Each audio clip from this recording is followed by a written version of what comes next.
विश्व पर्यटन दिवस के अवसर पर विक्टर मोहन जोशी स्मारक राजकीय इंटर कॉलेज बागेश्वर में आज एक विचार गोष्ठी आयोजित की गई तथा वृक्षारोपण तथा ग्रीन कैंपेन कार्यक्रम के तहत विद्यालय परिसर में पौधारोपण किया गया तथा विद्यालय परिसर की साफ सफाई, गाजर घास उन्मूलन तथा स्वच्छता का कार्यक्रम भी संचालित किया गया।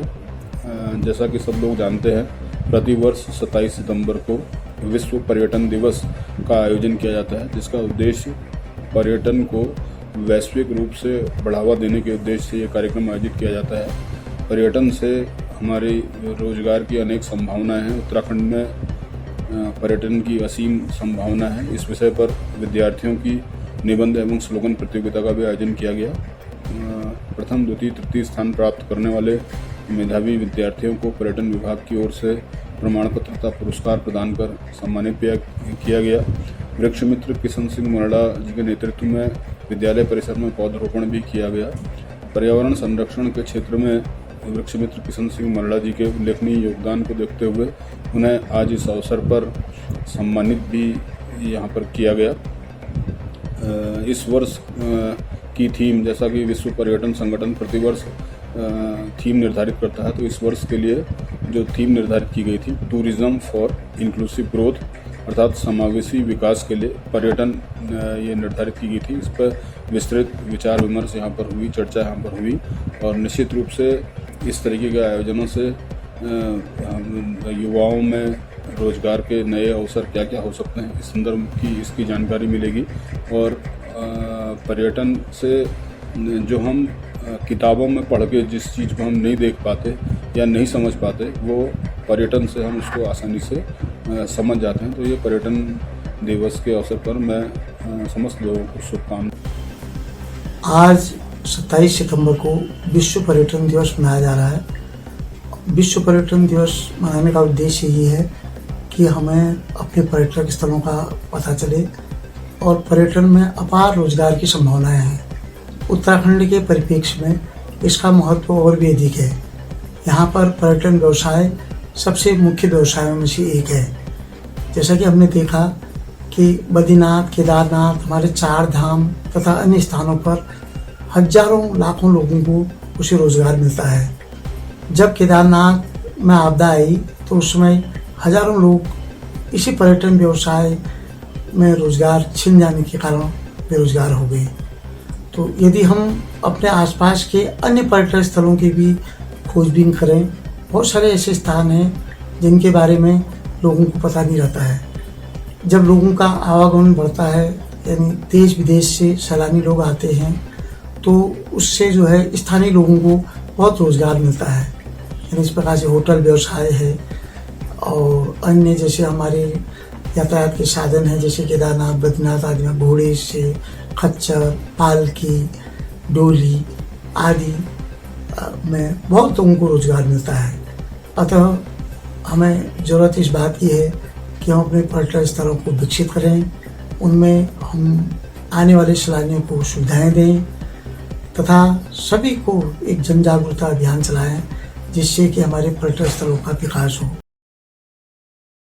बाजपुर के पशु चिकित्सालय में राष्ट्रीय रैबिस दिवस मनाया गया, जहां लिविंग एनिमल संस्था के संचालक निखिल राजपूत ने क्षेत्र के आवारा कुत्तों को रैबिस का इंजेक्शन लगवाया, जिससे रैबिस की बीमारी को फैलने से रोका जा सके। ये आज विश्व रैबिस दिवस मनाया जाता है 28 सितंबर को, जिसमें जितने भी लवारिस श्वान हैं, जिसके घर के पालतू हैं, वो सब पशु चिकित्सालय आके विश्व रैबिस दिवस मनाएं।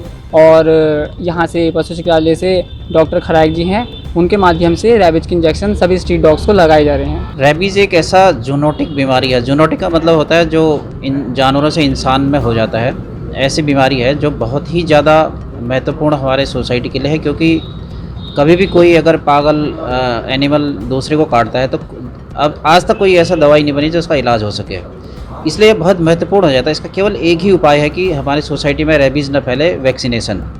उसमें सबसे इम्पोर्टेंट हो जाता है हमारे जो स्ट्रीट डॉग्स हैं। स्ट्रीट डॉग्स को कोई केयर नहीं करता है, इस वजह से वो, यद्यपि कुत्ते हमारे जो है नेचुरल होस्ट नहीं है रैबिस के, लेकिन जब ये लोमड़ी से, सियार से या चमगादड़ से या इनके संपर्क में आता है किसी रैबिड एनिमल के, तो ये इनको रेबीज़ हो जाता है। जब ये दूसरे एनिमल्स को काटते हैं उनको रैबिड हो जाता है, या ये एनिमल ह्यूमन को बीइंग को काटते हैं तो वो रैबिड हो जाता है। और रैबिड का कोई इलाज ना होने की वजह से ये बहुत महत्वपूर्ण हो जाता है कि इसका वैक्सीनेशन हम स्ट्रीट डॉग में करें।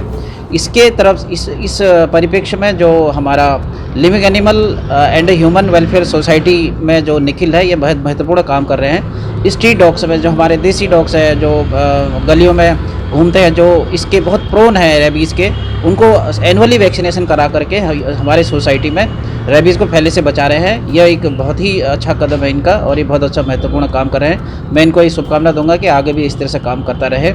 आज जैसे कि विश्व रेबीज़ दिवस है, आज ही के दिन हमारे जो वैज्ञानिक थे जिन्होंने रेबीज़ की वैक्सीन बनाई थी, लुईस पास्चर, उनका भी आज डेथ हुई थी, तो उनके जो डेथ एनिवर्सरी के रूप में ये मनाया जाता है विश्व रेबीज़ दिवस। तो ये एक संस्था अच्छा काम कर रही है, हम लोग इनके साथ हैं, इनके पीछे लगे हैं किसी तरह से कि हमारा सोसाइटी रेबीज़ से मुक्त रहे।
करना। जनता आज देख रही है कब 2022 आता है और कब हम इन्हें जवाब देते हैं। भाजपा की सरकार को उखाड़ फेंकने की ये कसम खा चुके हैं, संकल्प ले चुके हैं। और विधानसभा लालकुआ की जहाँ तक बात करती हूँ, मैं भी यहाँ से एक दावेदार हूँ, क्योंकि यहाँ बगल के गांव ही यहाँ मेरा जन्म स्थल है। यहाँ की मैं बेटी हूँ, इस क्षेत्र की मैं बेटी हूँ। मेरा बिंदुखत्ता, लालकुआ, शांतिपुरी, इन्हीं गलियों में मेरा बचपन बीता है और मैं लगातार इन क्षेत्रों में आती रहती हूँ और यहाँ से मुझे बहुत लगाव है। और पार्टी हाईकमान जिसको भी टिकट देगा, कैंडिडेट जिसको उचित समझेगा, जिसको भी टिकट देगा, और मैं उनका समर्थन भी करूँगी। अगर मुझे मौका मिलेगा तो मैं यहाँ की स्थानीय जनता और जनता जनार्दन, देवतुल्य यहाँ की जनता जनार्दन, आप सभी लोगों का मैं आभार भी प्रकट करूँगी, सहयोग भी चाहूँगी। अगर मुझे यहाँ से टिकट मिलता है तो मैं इस क्षेत्र की जनता का, यहाँ का एक बहुत टीस है मेरे आँखों के सामने। मैं बहुत छोटी थी तो बिंदुखत्ता यहाँ पर बस रहा था, विषम परिस्थितियों में बिंदुखत्ता यहाँ पर बस रहा था उस वक्त। तब से लेकर लगातार आवश्यकताओं की पूर्ति तो यहाँ पर तत्कालीन सरकार ने की, हमारी कांग्रेस सरकार ने की। सड़कें, बिजली, पानी तो दिया, लेकिन आज भी बिंदुखत्ता के लोग अपने को ठगा सा महसूस करते हैं। आज तक राजस्व गांव न बन पाने की हम सबके मन में टीस है। तो मेरा प्रयास रहेगा, अगर मुझे हाईकमान मौका देगा तो मैं इसे राजस्व ग्राम बनाने की कोशिश करूंगी और अपने युवाओं के हाथों को रोज़गार देने की भरसक प्रयास रहेगा। और अपनी जो मातृशक्ति है, यहाँ की जो पढ़ी लिखी मेरी महिलाएं हैं, उन्हें स्वरोजगार से जोड़ने का मेरा प्रयास रहेगा। कांडा के एबडियल पब्लिक स्कूल के 2 छात्रों का जवाहर नवोदय विद्यालय में चयन हुआ है, जिससे स्कूल स्टाफ और परिजनों में खुशी की लहर दौड़ गई है। स्कूल के प्रबंधक गोपाल सिंह के अनुसार विद्यालय की ऋचा आर्या और दिव्यांशु पांडे का कक्षा 6 में जवाहर नवोदय विद्यालय में चयन हुआ है। Hello everyone, success comes to those who deserve it. Heartiest congratulations from our whole APS family to our students, dear Divyansh Pandey and Richa Arya, for being selected in JNVST Jawahar Navodaya Vidyalaya selection test for class 6. I would like to congratulate their parents also for spectacular achievement of their wards. Dear Divyans and Richa, keep your good work and continue to strive for perfection. Again, heartfelt congratulations to both of you. Bageshwar में अपनी मांगों को लेकर आंगनबाड़ी कार्यकर्ताओं का प्रदर्शन फिर शुरू हो गया है। उनका साफ कहना है कि हर बार सरकार द्वारा उन्हें ठगा जा रहा है। आज कार्यकर्ताओं द्वारा विकास भवन पर धरना प्रदर्शन करते हुए सरकार के खिलाफ जमकर नारेबाजी की गई तथा कुछ देर के लिए बाल विकास विभाग में सांकेतिक तौर पर तालाबंदी भी की गई है। क्या कहते हैं, हमने देहरादून भी गए, मैडम ने बुलाया, वहाँ हमारी बैठक हुई। सिर्फ मंत्री जी हमारी जो रेखा आर्या जी हैं वो सिर्फ यही बोलती हैं कि बस हाँ बढ़ जाएगा बढ़ जाएगा बढ़ जाएगा, और अभी तक हमको 1 रुपया नहीं दिया है। बढ़ने को तो रक्षाबंधन का भी 1000 जो मुख्यमंत्री सर ने बोला था वो अभी तक नहीं आया है। कोविड का इतने हमारी लड़कियों ने इतना काम किया कोविड में, वो पैसा नहीं आया है। 5 महीने तक उन्होंने बोला था कि 2-2 हज़ार रुपया आपको दिया जाएगा, वो नहीं आया है। मानदेय नहीं आता, कुछ नहीं, बस काम करो, ऑनलाइन काम करो, दिन भी रात भी काम करो। रिपोर्ट है तो दुनिया भर की, बस अभी जैसे एक रिपोर्ट अभी गई है हमारी तो थोड़ी देर में दूसरी रिपोर्ट मांगते हैं। दुनिया भर का काम करते हैं, मानदेय का बस हमारा सिर्फ यही मुद्दा है। मैं सरकार से ये रिक्वेस्ट करना चाहती हूँ, मुख्यमंत्री सर से मैं ये बोलना चाहती हूँ कि हम जितनी भी आंगनबाड़ी कार्यकर्ती हैं 100 में से 80% जो है BPL परिवार से हैं। कोई विधवा है, तलाकशुदा है, ये तो सभी लोग जानते हैं कि हम BPL परिवार से ही ज़्यादा हैं। तो मैं कहना चाहती हूँ कि हमारा ध्यान रखते हुए हमारा मानदेय बढ़ाया जाए और हम उनके बहुत बहुत शुक्रगुजार होंगे। 4 रुपया किया जाए, क्योंकि हम तो एक मजदूर की श्रेणी में भी नहीं आते हैं। जो एक मजदूर को दैनिक मिलता है वो हमें वो तक नहीं मिलता। अभी हमें मंत्री जी के द्वारा अभी 17 तारीख को देहरादून में बुलाया गया है, लेकिन वहाँ पर मंत्री जी ने हमें आश्वासन दिया कि कैबिनेट में आपकी मांगें रखी जाएंगी और आपका वेतन में बढ़ोतरी की जाएगी। लेकिन कैबिनेट की बैठक में हमारे लिए कोई भी निर्णय नहीं लिया गया। इस कारण हमें पूरे उत्तराखंड में अभी हमने आज अपने पूरे ऑफिस में तालाबंदी की हुई है, क्योंकि एक आंगनबाड़ी कार्यकर्ती का मतलब जो भी गृहस्थी है एक सिर्फ आंगनबाड़ी के इसी से चलती है। कोई परित्यागिता है, कोई विधवा है और कोई तलाकशुदा है। जिस समय उनकी नियुक्ति की जाती है BPL परिवार से लिए जाते हैं और 3-3, 4-4 कभी तो 6-6 महीने में हमारा मानदेय आता है, जिससे हमारे घर का, हमारे बच्चों का भरण पोषण नहीं हो पाता है। क्योंकि अभी आप खुद देखिए, अभी इतनी महंगाई बढ़ते हुए जा रही है। 200 रुपया किलो तो तेल ही हो गया है, तो कैसे उनकी रसोई चलेगी, कैसे उनके बच्चों का लालन पोषण होगा। हम अपने गांव स्तर में काम करते हैं। कुपोषण मुक्त जो अभी हमारे प्रधानमंत्री जी के द्वारा जो अभी बेटी बचाओ बेटी पढ़ाओ का प्रोग्राम चलाया गया है, कुपोषण मुक्त के लिए जो प्रोग्राम चलाए जा रहे हैं, हमारे खुद के बच्चे कुपोषण मुक्त हो गए हैं और खुद आंगनबाड़ी कार्यकर्ती भी आज कुपोषण से ग्रसित है। जो एक मानसिक रूप से भी तनाव, हर समय तनाव में रहते। कभी ऑनलाइन काम है, कहीं पर नेटवर्क इतने दूर दराज में आंगनबाड़ी कार्यकर्ती काम करती हैं जहाँ पर नेटवर्क नहीं पहुँच पाते। और अगर जैसे हम काम करते हैं, अगर हमारी रिपोर्टें नहीं जाती हैं तो हमसे कहा जाता है कि आपके मतलब मानदेय काट दिया जाएगा। तो आप खुद ही बताइए कि आंगनबाड़ी कार्यकर्ती को कितना मानदेय दिया जाता है कि जो आप उसमें से भी काट लोगे। तो अभी हमने पूरे उत्तराखंड में आज हमारे तालाबंदी का जो भी है हमने आज किया है और हमारी सारी उत्तराखंड की बहनें आज हड़ताल में हैं। और आज से हम जब तक हमारी मांगें पूरी नहीं हो जाती तब तक आज से हमारी हड़ताल शुरू होती है और हम आज से कोई भी ऑनलाइन काम नहीं करेंगे। और हमें सरकार के द्वारा अभी BLO का काम दिया गया है, अभी जनगणना का काम दिया जाता है, पोलियो का काम हम करते हैं, टीकाकरण का काम हम करते हैं। कोई ऐसा काम नहीं है जैसे पशुगणना हो गई, कोई भी ऐसा काम नहीं है जो आंगनबाड़ी कार्यकर्ती के बिना कोई भी कार्य किया जाता है। लेकिन फिर भी आंगनबाड़ी कार्यकर्ती का शोषण किया जाता है। अगर हमें कोई सरकार से भी गुजारिश करते हैं, अगर हमें कोई अन्य विभागों से काम दिया जाए तो हमें उसका वेतन भत्ता भी दिया जाए, अलग से मानदेय दिया जाए। हल्द्वानी में 5 हेक्टेयर जमीन पर 35 करोड़ की लागत से निर्माणाधीन सीवर ट्रीटमेंट प्लांट का आज नगर आयुक्त पंकज उपाध्याय ने निरीक्षण किया, जहां काम में हो रही लापरवाही को लेकर उन्होंने अधिकारियों को तेजी लाने के निर्देश दिए हैं और फरवरी 2022 तक सीवर ट्रीटमेंट प्लांट का काम पूरा करने का लक्ष्य बताया गया है। मिशन और अमृत योजना के अंतर्गत जो सीवर लाइन बिछाने का और सीवर ट्रीटमेंट प्लांट बनाने का काम चल रहा है उसको जनवरी 2022 तक पूरा हो जाने का लक्ष्य था, लेकिन कोविड से आंशिक प्रभावित होने के कारण थोड़ा समय बढ़ने की संभावना है। फिर भी हमारा प्रयास है कि फरवरी 2022 तक इसे पूरा करा लिया जाए। इसी को ध्यान में रखते हुए ग्राउंड रियलिटी को चेक करने के लिए मैं आज मौके पर आया और मुझे ऐसा लगता है कि अगर इसमें मजदूर और नहीं बढ़ाए जाते हैं और यूनिट नहीं बढ़ाई जाती है तो काम में और विलम्ब हो सकता है। इसी को ध्यान रखते हुए हमने मजदूरों की संख्या बढ़ाने का और जो यूनिट्स हैं इनकी बढ़ाने का हमने अनुरोध किया है और मुझे आश्वासन भी दिया गया है कि अगले 2-3 दिनों के अंदर नई यूनिट्स आ जाएंगी और उसमें समानांतर कार्य प्रारंभ किया जाएगा। और इसके बाद अभी 5 बजे महापौर महोदय की अध्यक्षता में एक समीक्षा बैठक भी इसी दृष्टि से आहूत की गई है कि प्रत्येक कार्य को समय के अंदर कैसे पूरा किया जा सके ताकि उसकी लागत भी न लगे और समय से इसका लाभ शहरवासियों को मिल सके। इसी को ध्यान रखते हुए समीक्षा की जाएगी और रोड मैप तैयार किया जाएगा कि कैसे सभी काम अपने समय से पूरे हो सकें। क्या कुछ लागत है इसकी?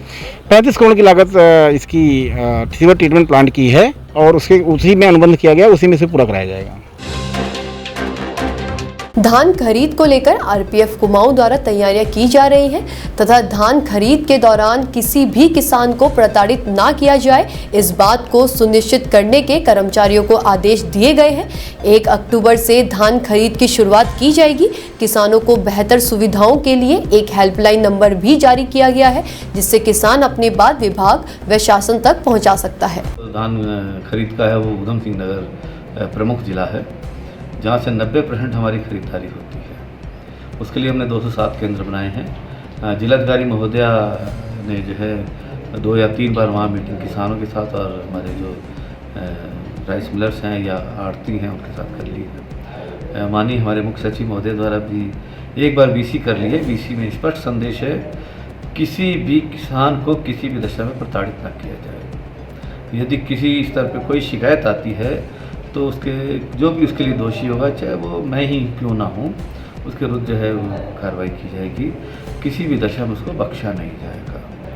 और इसलिए मैं आपके इसके माध्यम से भी मैं बताना चाहता हूँ कि हमारी धान की क्रय नीति भी है वो कल जो आ गई है और 1 तारीख से हमारी जो है क्रय जो है धान का जो है वो प्रारंभ हो जाएगा। हमारे कांटे 25 तारीख से जो है वो इस्टेब्लिश होने प्रारंभ हो गए हैं। यदि कोई कमी है तो जो अधिकारी हैं उनको यह निर्देशित किया गया है कि उस कमियों को वो दूर करें। उनके स्तर पे अगर वो कमी दूर नहीं हो सकती तो हमें बताएं। अभी 4 बजे हमारे सभी जो हमारे क्षेत्रीय जो विपणन अधिकारी हैं उनको जो है यहाँ एक मीटिंग के बुलाया गया है और मैं उम्मीद करता हूँ कि सभी के सहयोग से, चाहे वो किसान हो, चाहे हमारे जो हैं उसके हैंडलिंग के ठेकेदार हों या ढुलाई के ठेकेदार हों या हमारे राइस मिलर्स हों या कच्चे आड़ती हों, हम किसी भी को भी जो है वो प्रताड़ित नहीं होने देंगे, ना उनको किसी तरह का भी कोई दिक्कत होने देंगे। किसी को कोई दिक्कत होती है तो हम लोग अपने जो है नंबर फ्लैश करने जा रहे हैं। चीफ सेक्रेटरी महोदय का ये भी निर्देश था कि हेल्पलाइन नंबर जारी किए जाएं। हम चाहे वो दीवारों पे लिखें चाहे हमारे बैनर्स लगें, हम हेल्पलाइन नंबर जो है वो हम उसको जो है प्रदर्शित करने जा रहे हैं। और इसके साथ ही साथ सभी जिलाधिकारी महोदयों को भी चीफ सेक्रेटरी महोदय द्वारा निर्देश किया गया था कि वो फ्लाइंग स्क्वाड बनाएं जिसमें जिला स्तरीय अधिकारी लगाए जाएं जिससे कि एक अच्छी व्यवस्था सामने आए। धन्यवाद। टोक्यो पैरा ओलंपिक में उत्तराखंड का नाम रोशन करने वाले अर्जुन अवार्डी मनोज सरकार को रामनगर के रिजॉर्ट में सम्मानित किया गया। आपको बता दें कि पैरा बैडमिंटन खेल की एसएल तृतीय श्रेणी में कांस्य पदक जीता था और जीतने पर सावलदे स्थित आहाना रिजॉर्ट एमडी कमल त्रिपाठी द्वारा मनोज सरकार को 1 लाख रुपए के चेक से नवाजा गया। देखिए, मुझे लगता है कि हम सब लोग जब स्पोर्ट्स पे अवार्ड्स होते हैं, जब आपके मेडल्स मिलते हैं, तब हम सब लोग बात करते हैं कि हमारे इंडिया से बहुत कुछ हो नहीं रहा है, लेकिन हम सब इनको भूल जाते हैं। तो बहुत ज़रूरी है, मुझे लगता है मनोज जी ने कल हमें अपनी कहानी सुनाई, बड़ी मुश्किल परिस्थितियों से ऊपर उठ के उन्होंने हमारे देश को इतना गर्व महसूस करवाया है। तो मुझे लगता है कि बहुत ज़रूरी है कि अलग अलग लोग अलग अलग जगह पे इनको सम्मानित करें। और उससे ज़्यादा ज़रूरी है, आज हमारे कार्यक्रम का जो मेन फोकस था वो था हम बच्चों को बुलाएं। अलग अलग स्कूल से हमने कोशिश करा है कि वो बच्चे जो आपका स्पोर्ट्स में दिलचस्पी रखते हैं वो आज यहाँ थे ताकि वो लोग मोटिवेट हो पाएँ। एक आज बच्चों ने हमने कोशिश करी कि सारे बच्चे जो उनको ब्रॉन्ज मेडल मिला है उसको अपने हाथ में पकड़ें ताकि उससे ना एक उनके अंदर से आए कि ये मुझे भी करना है अपने देश के लिए। और बहुत ज़रूरी है कि हम सब लोग जो किसी भी लेवल पे सपोर्ट कर सकते हैं। स्पोर्ट्समैन की लाइफ मुश्किल होती है, तो मुझे लगता है अगर हम लोग सब आगे आके उनको किसी भी फॉर्म में हेल्प कर सकते हैं वो हम सबको करना चाहिए। मुझे मनोज सरकार जी बता रहे थे कि वो बड़ी कोशिश कर रहे हैं अपने लेवल में कि वो यहाँ पे और स्टेडियम्स लेके आएँ और बढ़ावा दें। तो मुझे लगता है कि जैसे ही हम लोग टैलेंट आइडेंटिफाई करते हैं। हमें स्कूल से ही, बाकी देशों में क्या होता है, स्कूल लेवल से ही जहाँ पे आप देखते हैं बच्चे में टैलेंट है, आप उसको इमीडिएटली ट्रेनिंग के लिए भेज देते हैं। तो ज़रूरी है कि हम लोग भी बच्चों को आइडेंटिफाई कर पाएँ, उनको अच्छे से ट्रेनिंग दें। नहीं चाहिए कि अगला जो आपका ओलंपिक हो या आपका एशियाड गेम्स हो, जो भी गेम्स हो, उसमें और ज़्यादा लोग आगे आए और हमारे देश के लिए, हमारे स्टेट के लिए मेडल लेके आए। देखिए, अगर आप कहेंगे तो मम्मी के बीड़ी बनाने से लेकर मेरे पेंट के काम से लेकर पीओपी के काम से लेकर सब कुछ करा। और आज के टाइम में मैं सिर्फ यही कहूँगा कि वो उन सभी लोगों का धन्यवाद करूँगा जिन लोगों ने कभी मुझे कुछ समझा ही नहीं। आज मैं कहीं ना कहीं उनकी वजह से ही हूँ। अगर उन्होंने मुझे इग्नोर नहीं करते तो शायद मुझे अंदर से हिम्मत नहीं आती कि मैं कुछ करके दिखाऊँ। तो ये मेडल्स का मतलब कहीं ना कहीं भाग उन लोगों का भी है जिन्होंने मेरे पीछे सेक्रीफाइस करे, भाग उन लोगों का भी है जिन्होंने खास करके जिन्होंने मुझे इग्नोर किया, कहा कि तुम कुछ नहीं कर सकते। देखिए, मैं तो इतना ही बोलूँगा कि खास करके जो आने वाली पीढ़ी है उनके लिए, जो युवा हैं उनके लिए, जो छोटे बच्चे हैं उनके लिए, कि सबसे पहला कदम आप अपने घर से निकालिए। और ख़ास करके मतलब आप जब पहला कदम निकालते हैं ना, तो सबसे पहला पेरेंट्स आपको हाथ पकड़ते हैं। तो पेरेंट्स से जहाँ हाथ पकड़ा नहीं, फिर कोच हाथ पकड़ते हैं, फिर गवर्नमेंट आ जाती है, फिर आपके धीरे धीरे करके सारे चीज़ें आपके साथ जुड़ जाती है। तो मेरा सिर्फ यही निवेदन है कि आप जिस भी फील्ड में जाना चाहें, पहला कदम आपका होना चाहिए। पहले तो मैं सभी का थैंक यू बोलना चाहती हूँ कि सभी के आशीर्वाद से ही आज ये ब्रॉन्ज मेडल लेके आए हैं और हमें बहुत खुशी है कि मतलब ये इतना बड़ा इनका सपना पूरा हुआ है। और ये सिर्फ इनका सपना ही नहीं, पूरे परिवार का, देश में जितने भी प्लेयर्स हैं सभी का सपना होता है ये ओलंपिक में गोल्ड मेडल, ब्रॉन्ज मेडल, मतलब मेडल लाने का। तो मैं सभी प्लेयरों को मतलब सभी को वो करना चाहती हूँ कि सभी ओलंपिक में जाए और मेडल लाए। मैं इनको खेलने के लिए नहीं रोकती। जितना टाइम हम मतलब हमारी शादी को ज़्यादा टाइम नहीं हुआ है, जितना भी टाइम हम लोग साथ में रहे हैं, तो मुझे बस इनका वही देखा है, इनके खेल के प्रति जुनून कितना है। तो मैं कभी इनको नहीं रोकूंगी और ये खेलते रहेंगे और देश का नाम रोशन करेंगे। हल्द्वानी में आज़ादी के 75वीं वर्ष पर आयोजित अमृत महोत्सव के अवसर पर आयोजित साइकिल रैली को मुख्य अतिथि डॉक्टर जोगेंद्र पाल सिंह रौतेला व एसएसबी एचएनएस बिस्ट ने हरी झंडी दिखाकर एसएसबी कैंप हल्द्वानी से दिल्ली के लिए रवाना किया है। यह रैली 2 अक्टूबर को दिल्ली पहुंच जाएगी। अमृत महोत्सव कार्यक्रम पर आयोजित साइकिल रैली के लिए एसएसबी परिवार व प्रतिभागियों को बधाई व शुभकामनाएं दी गई। वहीं आजादी के लिए जिन सेनानियों महापुरुषों ने शहादत दी, उनको नमन करते हुए श्रद्धांजलि भी दी गई। साथ ही भारत सरकार व प्रधानमंत्री का आभार व्यक्त किया और कहा गया कि अमृत महोत्सव हमें व हमारी पीढ़ी को आजादी की याद दिलाता है। आजादी का अमृत महोत्सव, जैसा कि आपको पता ही है, भारत की स्वतंत्रता की 75वां वर्ष है और सारे देश में देशवासी इसे आजादी का अमृत महोत्सव के रूप में मना रहे हैं। इसी क्रम में हमने साइकिल रैली आयोजित की है, जो कि सीमांत क्षेत्र में स्थित हमारी 11वीं वाहिनी डीडी हाट से एक हमारी टीम आई है जो कि राजघाट तक जाएगी और दूसरी हमारी साइकिल रैली की टीम ट्रेनिंग सेंटर गोलदम जो हमारा चमोली ज़िले में है, वहाँ से एक साइकिल रैली आई है जो कि आज काठगोदाम से जिसे फ्लैग ऑफ किया गया है। दोनों एक साथ जाएंगी और ये 2 अक्टूबर को महात्मा गांधी जी की जयंती पर राजघाट में एकत्रित होंगी और वहाँ पर एक बड़ा भव्य कार्यक्रम है जिसमें ये शामिल होंगी। बाजपुर के तहसील सभागार में उप जिलाधिकारी राकेश चंद्र तिवारी ने 1 अक्टूबर से धान की खरीद को शुरू कराने के लिए किसानों, राइस मिल स्वामियों और विभागीय अधिकारियों की बैठक ली। इस दौरान उप जिलाधिकारी ने किसानों की समस्याओं को सुना और अधिकारियों से जल्द समस्या का समाधान करने के आदेश दिए और साथ ही धान खरीद की तैयारी पूरी करने के निर्देश भी दिए गए। आपको बता दें कि प्रदेश सरकार ने 1 अक्टूबर से सरकारी क्रय केंद्रों पर धान की फसल खरीदने के आदेश जारी कर दिए हैं, जिसके चलते बाजपुर तहसील सभागार में उप जिलाधिकारी राकेश चंद्र तिवारी ने बैठक आयोजित की। बैठक में किसान संगठनों और राइस मिल्स एसोसिएशन ने उप जिलाधिकारी को अपनी समस्याओं से रूबरू कराया और समस्याओं का जल्द समाधान करने की मांग की है। इस दौरान उप जिलाधिकारी ने किसानों को जल्द समस्याओं का समाधान करने और 1 अक्टूबर से धान की फसल खरीदने का कार्य शुरू करने का आश्वासन दिया है। बाजपुर एसडीएम जी ने एक मीटिंग रखी थी राइस मिलर्स की और किसानों की, और मैं समझता हूँ काफ़ी पॉजिटिव मीटिंग रही है। एसडीएम साहब का भी अच्छा प्रयास रहा है। किसानों की मूल रूप से एक ही डिमांड थी भी 1 अक्टूबर से सरकारी कांटे सुचारू रूप से चलें, और राइस मिलर की जो समस्या थी वो भी उनकी जेन्युइन समस्या है। राइस मिलर भी कहीं ना कहीं परेशान है, उनकी भुगतान नहीं हुआ, तो राइस मिलर्स ने भी एसडीएम साहब के सामने अनुरोध किया है कि उनका भी भुगतान जल्द से जल्द हो।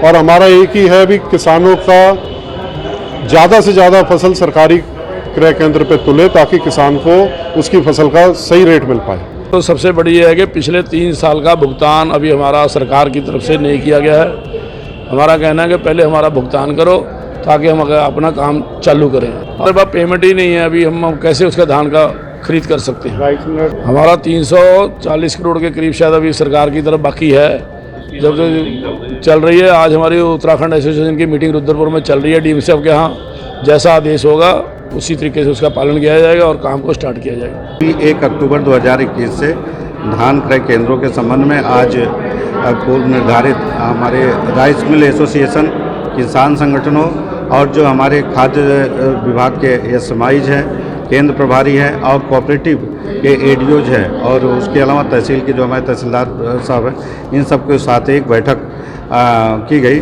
चूँकि पूर्व में किसानों की सूची डिपार्टमेंट को जा चुकी है, कुछ समस्याएं थी जैसे बारदाने और कांटे, मॉइस्चर मीटर, इसको लेकर उन सब पे दोनों तरफ से चर्चा पर चर्चा हुई और एक सहमति बनी कि जिससे गवर्नमेंट के निर्देश है कि 1 तारीख से जो है धान परचेज किए जाएंगे और उसका उठान होना है।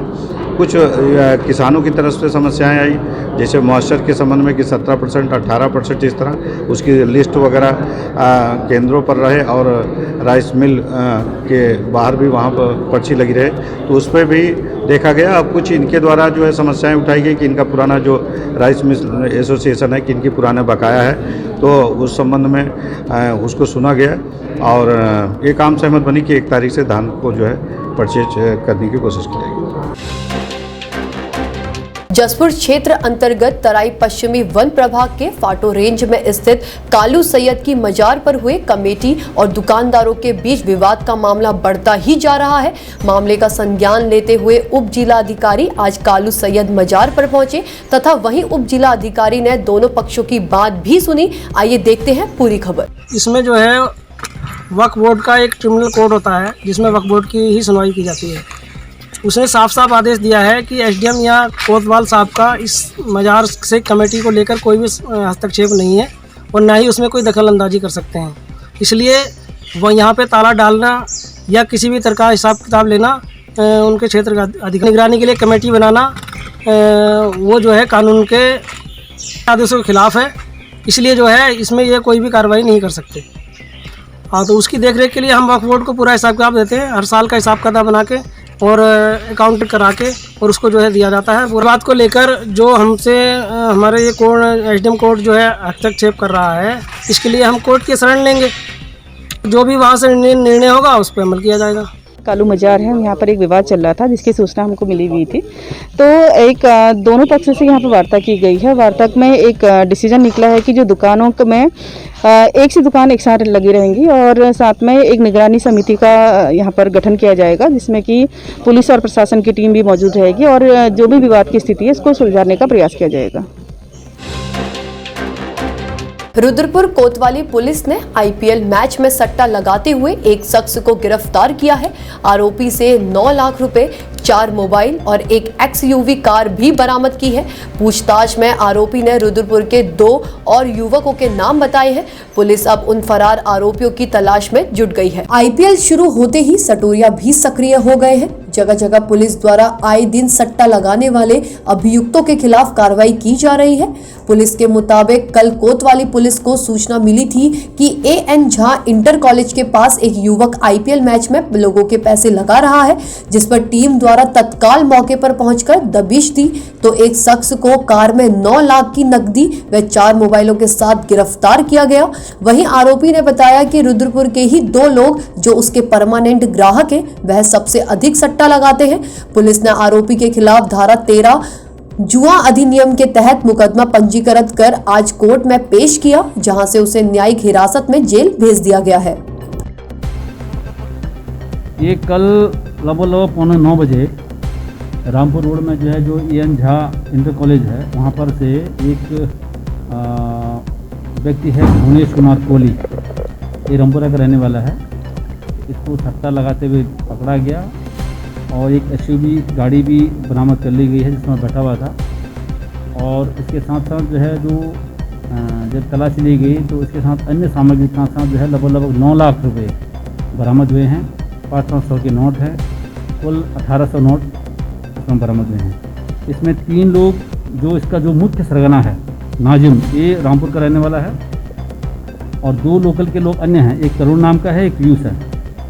इन चारों लोगों के खिलाफ इसको तो हमने अरेस्ट कर लिया, भुवनेश को, और जो 3 लोगों के खिलाफ, 4 लोगों के खिलाफ, हम कुल मिला के 4 लोगों के खिलाफ जो है गैमलिंग एक्ट के तहत मामला पंजीकृत कर लिया गया है। रुद्रपुर पुलिस लाइन पे तैनात एक सिपाही ने देर रात फांसी लगाकर आत्महत्या कर ली है। सूचना पर पहुंची पुलिस ने शव को कब्जे में लेते हुए पोस्टमार्टम के लिए भेज दिया है। आखिर समीर ने ऐसा कदम क्यों उठाया, पुलिस अब इन मामलों की जांच कर रही है। किच्चा कोतवाली पुलिस ने एसएसपी द्वारा चलाए जा रहे नशा मुक्ति अभियान के अंतर्गत 3 युवकों के खिलाफ मुकदमा दर्ज किया है।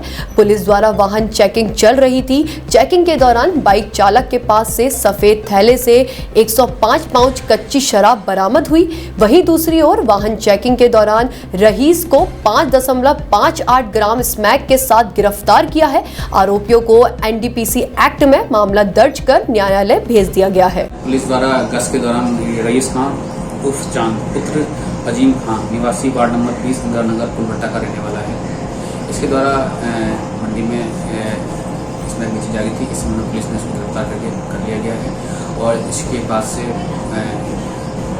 0.58 ग्राम इसमें बरामद की है।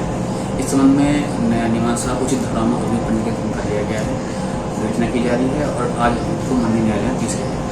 पुलिस द्वारा राहुल पुत्र नंद किशोर निवासी चीनी मिल से सही किच्छा को करीब 50 लीटर दारू के साथ गिरफ्तार किया गया है। इसके पास से कुल 105 पाउच